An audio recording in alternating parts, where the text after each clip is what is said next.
Happy Earth Day, everybody! That's right, April 22nd, the day that we celebrate the Earth and all the geography that lies within. Actually, today you think that would be the perfect time to make a Geography is Everything video, but no. I mean, I'm gonna do one soon, but, you know, that's just not how it worked out today. So, yes, it's Earth Day. Make sure to go out and plant a tree. I would, except the fact I live in Pennsylvania, and, yeah, we got a freak snowstorm today. Woo! Pennsylvania! Yeah! Alright, so today we are talking about Luffy and Zoro's dynamic. You know, in the last chapter of One Piece, we had a really awesome scene. Spoilers. And it was cool because we got to see Zoro fighting against Kaido and all that. But I actually saw a lot of people talking about the friendship and the loyalty that Zoro holds to Luffy, and also likewise the respect and loyalty that Luffy holds for Zoro. And of course, this is not the first time Zoro has put his life on the line for his captain. The more famous moment, of course, was at Thriller Bark, where he did the Nothing Happened scene. And it was crazy because it's one of the most well-known scenes in all of One Piece, and nothing happened. I don't know what to tell you guys. There's nothing happened there. But apparently it's the moment everybody remembers. It's one of those weird things that happen with the story, right? I guess Oda just drew a blank chapter, but everybody loves it, okay? So I wanted to talk a little bit about this because it goes way deeper than just the fact that Zoro is the first mate or the vice captain of the Straw Hats, and therefore it's like, well, I'm the vice captain, so therefore I gotta protect my captain. Like, there's layers to it. You ever see Shrek? It's like an onion. There's layers here, okay? So let's start with the first layer and Luffy and Zoro meeting each other at Shelltown in the east, okay? So just a little bit of like a backstory there, and I'm just going to be very brief because I think we all know how this goes. Zoro trained at the Shimosuke village until he was 17, and then he left to be the greatest swordsman in the world, and he was a bounty hunter, okay? And then you got Luffy, who trained at Fuchsia village with Ace and Sabo, and then just Ace for a few years, and then by himself after Ace left, and then he trained to become King of the Pirates, okay? I think that was the most abridged I could possibly... Wow, we got through that in less than a minute. That's crazy. That would have normally taken me like 12 minutes to give you backstory there. But at any rate, these are two really insane dreams from two really insane individuals, let's be honest here. Zoro to be the greatest swordsman in the world. I mean, there's a lot of really strong swordsmen in the world. Like, if Zoro wanted to be the greatest clarinet player in the entire world, that might have been a little bit more of a limited pool to work with. But greatest swordsman? Oh man, there's swordsmen all over the world, right? With Mihawk being the greatest. And then Luffy's is even more ridiculous, and I think that was even mentioned when they first interacted at Shelltown after Zoro explained, you know, he wants to be the greatest swordsman, and Luffy's like, well, I'm gonna be king of the pirates. And so Zoro's just like, oh wow, that's even more ridiculous than my dream. Because, you know, you could at least say with the greatest swordsman in the world, it's like, okay, you have a really strong swordsman, and that swordsman defeats all the other swordsmen. Boom, they're the strongest. And then whoever defeats that swordsman becomes the new strongest. But the greatest pirate, the king of the pirates, that was only held by one person, Goldie Roger. And that took, you know, there was like Laugh Tale took 800 years to find, and even to confirm its existence. And Roger was the only person to do that. So really insane kind of dreams here. And I think that's the first layer that we really have. That first layer is Zoro and Luffy both recognizing in each other that they have these sort of pie-eyed dreams that most of the world probably looks down on or laughs off. Like, I'm sure there were plenty of people at Fuchsia Village that might have supported Luffy, like, oh yeah, Luffy, you go be king of the pirates, buddy. But secretly, they were probably like, yeah, that kid has no chance. I mean, he'll be a pirate, but he's not going to be king of the pirates.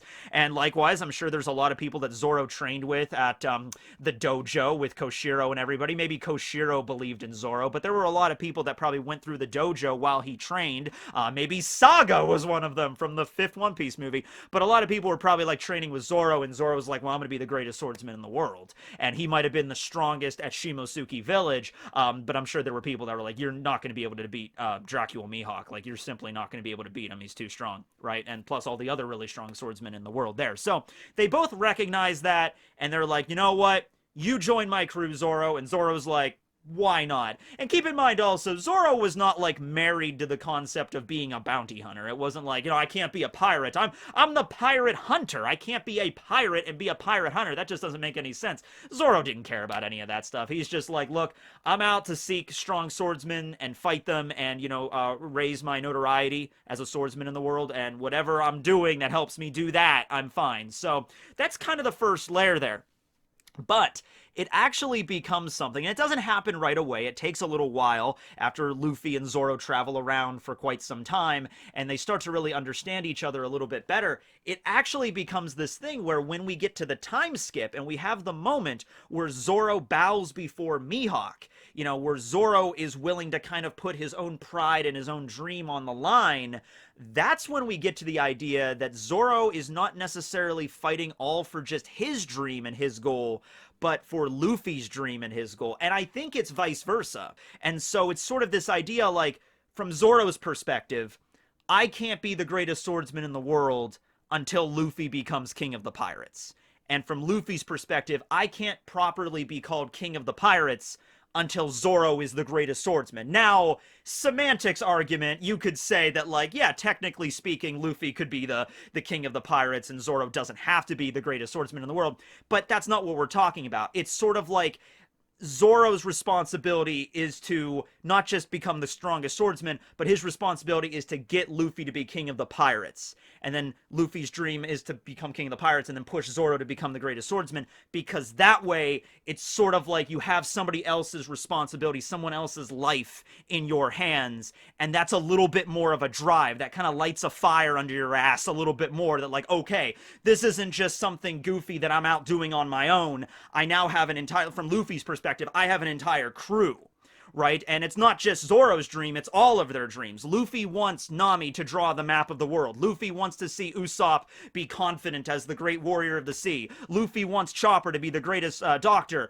Luffy wants Sanji to see the all blue. Luffy wants Frankie to have the Thousand Sunny reach to the end of the Grand Line. Luffy wants Robin to read the Rio Poneglyph. Luffy wants Brook to be reunited with Laboon. Luffy wants Jinbei to, okay, Jinbei has a lot of dreams. Jinbei wants there to be no more slavery. Jinbei wants the fishmen to live on the surface along with the humans in harmony. And so for that reason, Jinbei's ultimate goal would probably to topple the entirety of the Celestial Dragon system, I would assume, is the main goal if you were going to point to one thing that would kind of give Jinbei everything. Or if you want to narrow it down further, Jinbei wants Otohime's dream to come true, and also Fisher Tiger, you know, like, so that's sort of where Jinbei comes from. But I don't know if there's ever been a moment where Jinbei has actually sat down and declared to the Straw Hats, like, this is my dream that I want to fulfill, you know, right here, directly, you know, but there's a lot of stuff involved that. So Luffy wants all of them to achieve their dreams, and I don't think he would consider himself the true king of the pirates unless they achieve their dreams along the way as well. All right, so now it's not just Luffy wanting to be king, it's Luffy being responsible for his own dreams and the dreams of his nakama, of his entire crew. All right, and since Zoro was the first person to join up, and Zoro is an extremely loyal individual to begin with, he has that code of honor, which also probably stems from the way of the sword, the Bushido, that he was taught growing up, you know, having a sense of honor and dignity, not just in the act of fighting with a sword, but just in general, is probably very useful to your character. A perfect way this is exemplified, and I just watched the episode today, was the episode where at the end of Enies Lobby is about to come back to the crew. And there's that moment where Luffy and Chopper and Nami get all excited, and they're like, wow, Usopp's gonna come back. All right, let's go say hi, and then we can sail off into the sunset together. And Zoro's like, hey, whoa. Stop. Before you leave, we need to have a talk about this. And he's like, look, you can't just let him join the crew. You can't just, like, walk up to Usopp and be like, hey, Usopp, it's been a while. It's like, forget that whole fight, whatever, it's not a big deal. Come on, let's go to Fishman Island. It's like, no, you can't do that, Luffy. And one of the lines, I mean, there's a lot of lines in that episode that I would suggest go back and watch, because it's, like, a lot of stuff there. But one of the lines that Zoro says is, we're not playing pirate here, Luffy. We're not just fooling around on the seas and being like, whatever, I'm gonna be king of the pirates. Yeah, I'm gonna be the greatest swordsman, whatever. No, we're actually trying to achieve these goals. We're actually sailing the Grand Line for said goals with all these people that you are responsible for, by the way, as the captain. Zoro even says, like, look, I get it. You're a goofy guy, and you take things kind of like, you know, chill most of the time. You're a really easygoing kind of guy. But there are some moments when you are the captain of a pirate crew, you need to buckle down, and you need to actually listen and think about what you're doing and the actions that kind of say what this crew's all about. Because if you can just allow Usopp to have a duel with you, and then you beat the crap out of him, and then there's this really dramatic thing where he chooses to leave the crew, and then you just welcome him back like not a big deal, like, whatever, Usopp, come on, let's go. Then there's no dignity in that. There's no honor in that. It's just like you're treating it like a game. You're treating it like a big game. And that's not what I'm here to do. And so Zoro lays down the gauntlet and says, if you just let him back, then that basically means that anybody can walk over you whenever they want. Anytime anybody wants to mess with Luffy and just like, Luffy, you suck, I'm gonna leave, and you'll just welcome him back, that you can't do that as the captain. So if you do that, if you just welcome him back without him apologizing first, and Zoro does say, because Nami and Chopper are really upset, Nami's like, you're making this so much more difficult than it needs to be, Zoro. He's our friend. Let's just let him back on the crew. And Zoro's like, I don't have a problem with him being on the crew. He's my friend too. Zoro wanted Usopp to rejoin. Keep that in mind very carefully when you're watching that episode. Zoro is not saying that stuff out of hatred for Usopp or whatever. He even says, whatever you guys were fighting about, that's inconsequential. That does not matter, okay? What matters is he disrespected the captain. He asked you to duel him. You won, and then he chose to leave. That's his problem, and that's not something that we should just, glance over, like, not a big deal. I want him to rejoin. He's my friend, too. And if he apologizes, that's perfectly fine. We'll accept the apology and we'll have him back on the crew. But he needs to acknowledge he did something wrong before we just welcome him back on. Because otherwise, Luffy, I don't know what kind of ship you're running at this point. And I get it. We're all friends. We're all family. We're Nakama and all that kind of jazz. But there has to be a baseline. There has to be a point where you put your foot down as the captain of this crew. All right? And not just for Usopp's sake. That was also mainly for Luffy's sake. That was a conversation all about Usopp, but I think the underlining tone there was, focused on Luffy. Like, hey, I'm the vice captain. One of my duties is to sit on the deck and drink sake. And another one of my duties is to just kind of work out. And another one of my duties is to be a badass swordsman. But my fourth duty, Luffy, is to make sure that you fulfill your duties as captain, okay? And like I said, it also goes down to Zoro's very honorable, kind of like the way of the sword sort of nature and respect and all that stuff. So it gets kind of complicated, but the best way I can describe this from Zoro's perspective is, I guess Zoro is not telling the whole crew that they all have to abide by his sense of honor, but he does say that if you choose to just treat it like this, I'm gonna leave. Okay, so I guess maybe that's the best way of doing it, right? And so that adds another layer right there. A layer to, like, it's my job as vice captain. And you can imagine, because there's a lot of parallels between Roger and Luffy, and also now there's parallels between Rayleigh and Zoro, you could probably imagine that similar stuff happened with Roger and Rayleigh way back in the day. When Roger first met Rayleigh, it was very obvious that Roger was like Luffy. He was this really excitable, kind of happy-go-lucky, like, hey, let's take this boat and then sail the seven seas, Rayleigh! And Rayleigh's like, what the hell are you talking about? So you get kind of a similar impression. There were probably plenty of moments in Roger's younger years where Roger wanted to do something or acted in a very just like direct kind of way without really thinking. And Rayleigh was the one to be like, hey, whoa, Roger, okay, normally that's fine, but in this one particular instance, you need to simmer down and you actually have to think about something before you make a decision like this, and I'm sure after, over the years, Roger, matured, because Roger, when we saw him during Odin's flashback, was already like in his late 40s, early 50s at that point. Luffy's still only, back during Enies Lobby or post Enies Lobby, he was only 17, Zoro was 19. So I understand he's not exactly like super mature in that moment. After Luffy grows up, he'll still be a goofy character, but, after a while, being a pirate, he'll probably realize, like, okay, there's a certain status that I need to, like, maintain with my crew and all that kind of jazz, right? So that makes a lot of sense why, Zoro got into that argument with Luffy in that one particular instance, and why Luffy, as they were sailing away from Enies Lobby, Usopp showed up, but Usopp wasn't apologizing at first. He was just kind of trying to play it off like it was a joke. And Luffy didn't immediately rush to his aid. He wanted to. He really did, because Usopp and Luffy were friends.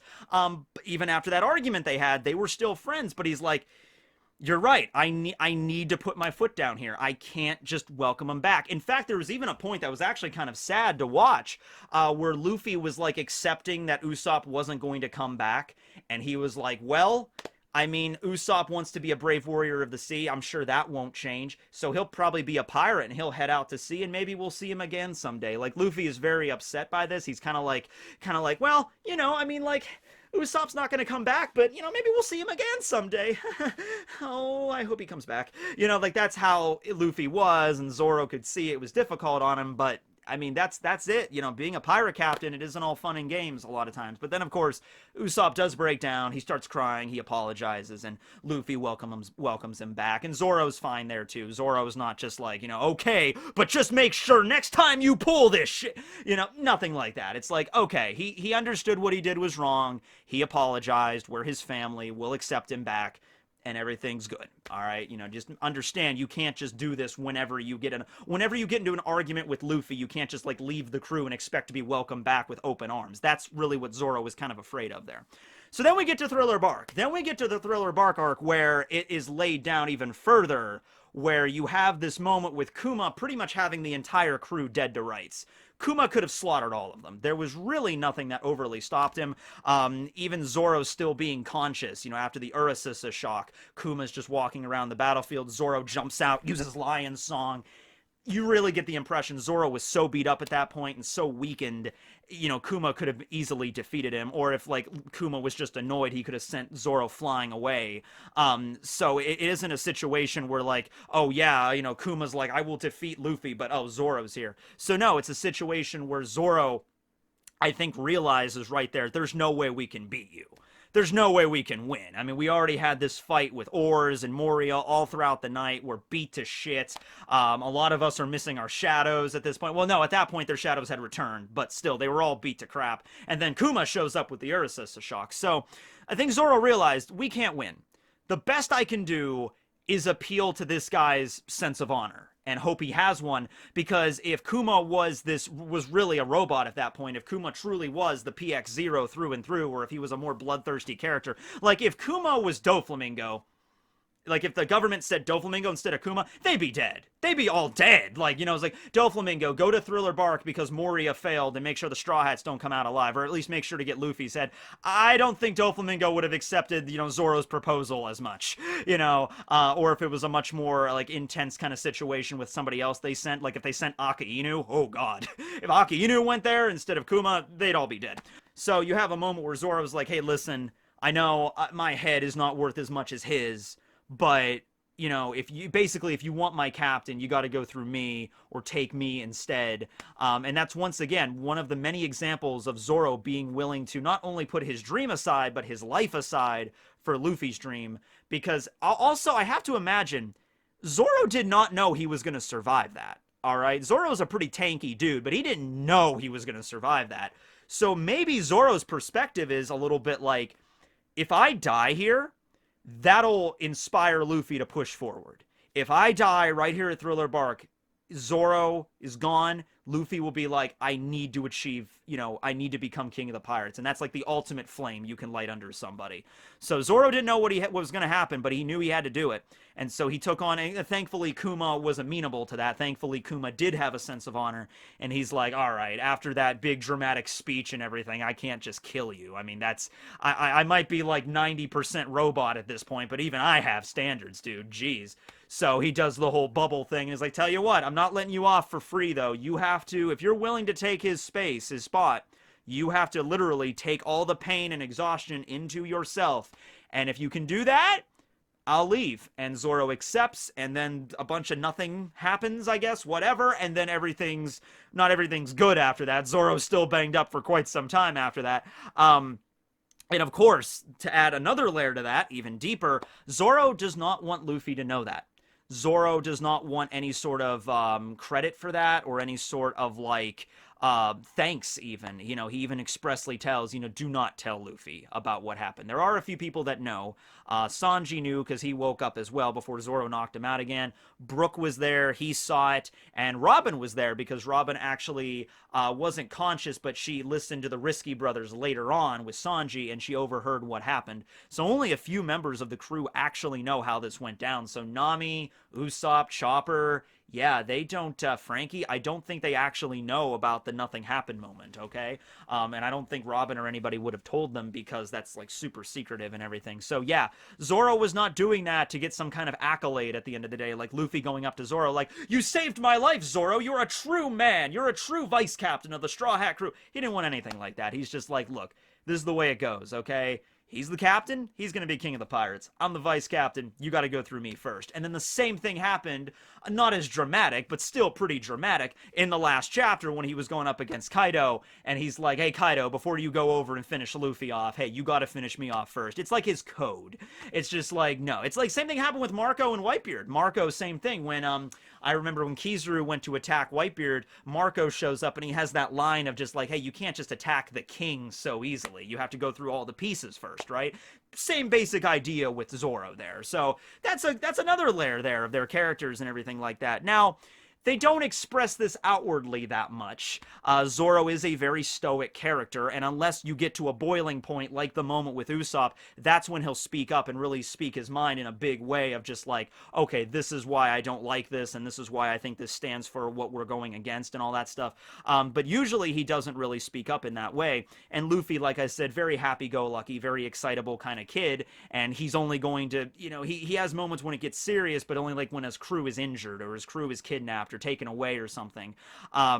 That's why a lot of people were kind of upset when after the events of Totland occurred. And yes, the events of Totland were different than what Usopp did. Like, Usopp literally got into a huge fight with his captain and then challenged Luffy to a duel where, you know, it's like, I was like, this isn't, there's no other real machinations here. There's not like Usopp is being forced to do this by another third party. Like, Nami was kind of, you know, under control of Arlong, and so that's the reason Nami betrayed the crew at Arlong Park, because she didn't want them to get hurt. That's the reason Robin did not just defect because she felt like it. She defected because the world government was there, and is like, okay, I can't have the Straw Hats get in any danger and be killed by the world government, so that's why she left. And then Sanji was being, you know, with the Germa and Totland and the whole situation there, and basically Zeph was held hostage and everything.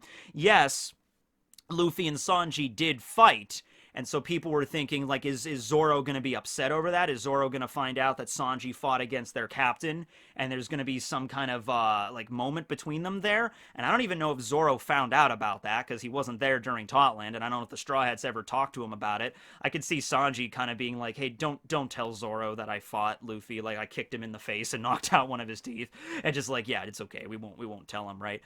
Maybe he does learn, I don't know. But I feel like it is a completely different thing from Usopp's perspective, you know? It wasn't like Sanji left just because he felt like it. It was because, like, okay, if I leave, not only is the Straw Hats going to be in danger, but also Zeph and everybody at the Bratier. And I also feel like Sanji had a little bit of too much pride in that one instance, and he felt like he can handle everything on his own. So if anything, I could see maybe Zoro,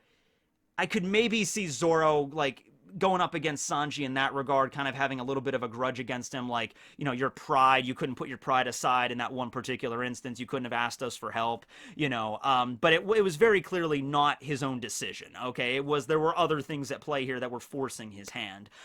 It would have been nice for those two to have a discussion about that, because we just had a whole arc about Sanji and Totland, and then Wano is a lot about Zoro as well, so it would have been nice for them to sit down and have a conversation about that, and, like, how that would go, and Oda just didn't include that. And yeah, I mean, I would look forward to moments like this in the future as well. Moments where Zoro might also have to put his life on the line again for Luffy or the Straw Hats in general.